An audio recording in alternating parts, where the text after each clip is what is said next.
Maksiat lewat mata, nonton tayangan-tayangan yang tidak baik.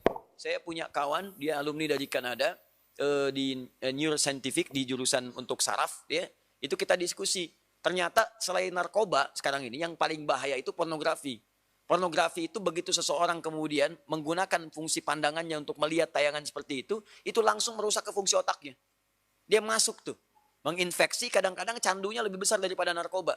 Makanya orang kalau nggak pernah lihat, tiba-tiba melihat itu bayangannya tuh lama di bagian otaknya tuh. Kadang-kadang penasaran, padahal udah dipalingin kan, tadi apa sih, apa benar, salah gitu kan. Nah itu bisa demikian tuh, itu yang paling dahsyat. Nah kalau kemudian Anda ingin menghilangkan itu, dan perilakunya diburuk nantinya, ke pola hidup, ke tubuh, ke macam-macam, Anda paham sendirilah gitu.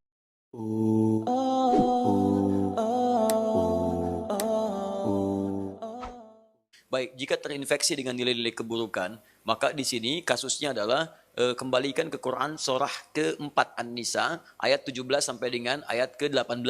Itu yang dikenal dengan taubat namanya. Ya, innamat taubatu 'alallahi lilladzina ya'maluna su'a bijahalatin tsumma yatubuna min qarib. Ya, sungguh taubat itu berlaku kata Allah bagi orang-orang yang terinfeksi dengan penyakit buruk. Su itu, nih, lihat ayatnya. Innamat taubatu 'alallahi lilladzina ya'maluna su'an. Taubat itu dilakukan orang yang terinfeksi dengan keburukan. Su itu pekerjaan nafsu. Nafsu, dari mana taunya? Quran surah 12 ayat 53. Inna nafsa la'ammaratun bisu. Su sumbernya nafsu. Kalau ada orang kemudian digerakkan nafsu berbuat buruk kemudian sampai terinfeksi dirinya, maka caranya dengan taubat. Apa itu taubat? Taubat itu artinya kembali kepada nilai-nilai kebaikan dengan cara meninggalkan perilaku buruk yang dikerjakan. Misal, fujur tadi bisa terrespon dengan perilaku maksiat. Maksiat lewat mata, nonton tayangan-tayangan yang tidak baik. Saya punya kawan, dia alumni dari Kanada, di neuroscientific, di jurusan untuk saraf, ya.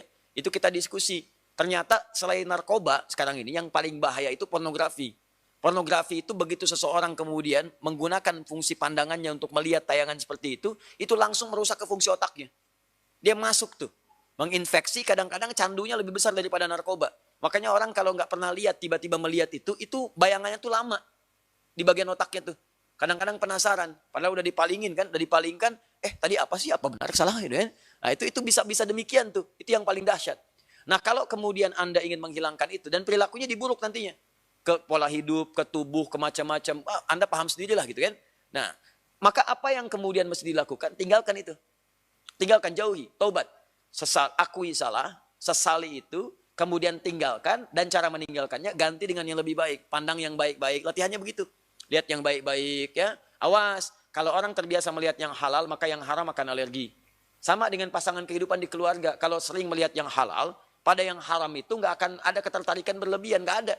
Ya, tapi kalau sering melihat yang haram, istri orang itu kan bukan mahram antum. Kalau ngelihat istri orang keseringan, ngelihat istri sendiri jadi nggak enak. Ibu juga sama gitu. Kalau ngelihat suami orang itu keseringan, lihat suami sendiri itu udah hambar. Makanya kalau orang-orang ngelihat yang halal itu yang bagus-bagus, maka yang haram itu akan sulit kita. Sama bicara juga begitu. Kotor kata-kata, tinggalkan yang kotor, balik kepada yang baik. Begitu baik kebiasaan, maka kotor akan dihilangkan. Nah, demikian adanya, maka hilangkan sumber itu.